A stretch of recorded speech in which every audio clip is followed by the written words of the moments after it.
a BLT lettuce wrap that is delicious. I'm gonna place the pan on the heat. Once it heats up just a touch, we'll put a little bit of fat in there.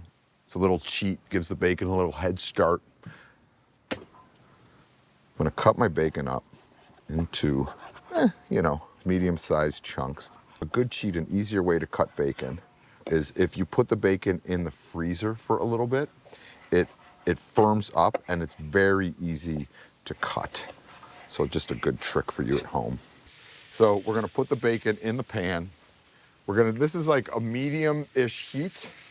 We're just gonna let it start to render, and as it starts to render, it's gonna start to shrink. We're gonna keep moving it around till it is all super crispy. I make a basic sauce for these kind of BLT lettuce wraps, and then we build it from there. So we have some mayo, little bit of mustard. I'm going Dijon, nothing crazy. Small pinch of salt. We have the bacon, we don't need a lot of salt. And some fresh chives.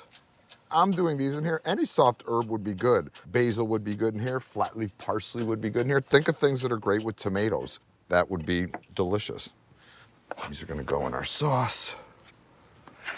Give this a little mixy mix. So I just grabbed some tomatoes out of the garden, and I'm just gonna kind of put like medium dice on some tomatoes. I'm gonna grab some of the other ones, split them or quarter them and put them in there. All right, so I'm just mixing it up, getting some different tomatoes in here, some different colors. All right, so look, I'm gonna mix this in with my mayo. And then the last thing that we're gonna add to this is our bacon. So the bacon's ready. I'm gonna strain the bacon.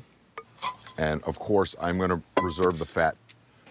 My grandfather, my idol, when you would go into his fridge, he saved all the fats to cook in.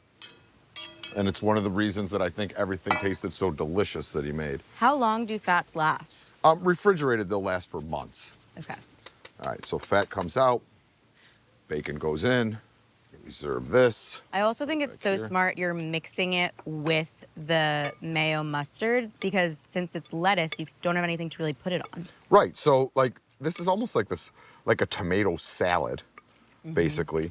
And then we're gonna serve it on the lettuce, and this way it's just very easy to pick up and eat. But there you go, you just want a nice kind of mixture of that. Give this a whirl. The smoky bacon, the little bitterness of the endive, I love it. I love these little BLT sandwiches, smokiness of the bacon, sweetness of the tomato.